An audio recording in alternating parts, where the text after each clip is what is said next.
noise to stop him from doing something. For example, for interrupt him from doing something. For example, he might be on the counter, or digging a hole in the feed yard, or chewing on something, or possibly even barking. It can work with that. But I've taught it now many, many, many, many times, like 400, 500, and I can take advantage. Yay, good boy! So he had his head in the box. There's food in that box. It's a puppy box for puppy class. And my attention noise said, come to me, and there's going to be food on the ground. So I'm going to see if I can get him somewhat distracted. I may not be able to. He's back in the box. Yay, good boy!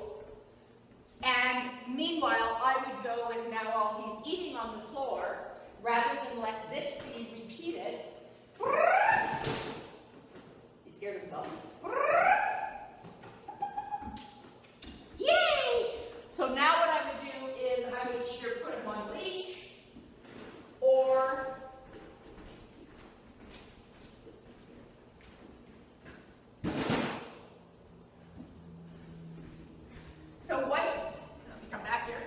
once I've used the attention noise, what I'm going to do is either put him on leash or move the thing so he can't just go back to doing what he was doing.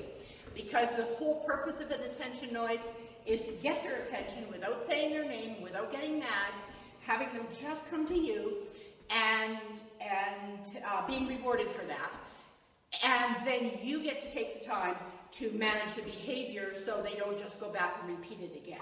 So if he were counter surfing, I would use my attention noise, and then I might pop him on his boundary. Can you pop it up, please? Good. So I might pop him on the boundary so that he can't be on the counter anymore. Or maybe I would. Good boy. Good. Brick. Let him chase food. So some people will say, aren't I actually rewarding the dog for doing something wrong, like chewing something or barking or being on the counter? And in some ways, yes, I am. But what I'm actually doing is my noise interrupts the behavior and the dog comes running to me, and I want to reward that. If, for example, my dog was on the counter and then looking back at me to see if, are you going to make the attention noise? Then it tells me that now we've got it's a bit of an operant behavior, i.e. we are doing it so that we will make the attention noise so that we will start the chain. So now what I'm going to do is I will make the attention noise. Let's pretend. I'm going to make the attention noise. When they come to me, down. I'm going to ask for a couple of behaviors before I do my food. So now I've just related, I've added in some other stuff, and now it's less likely to actually be rewarding the behavior that you don't want. What a good boy staying near me.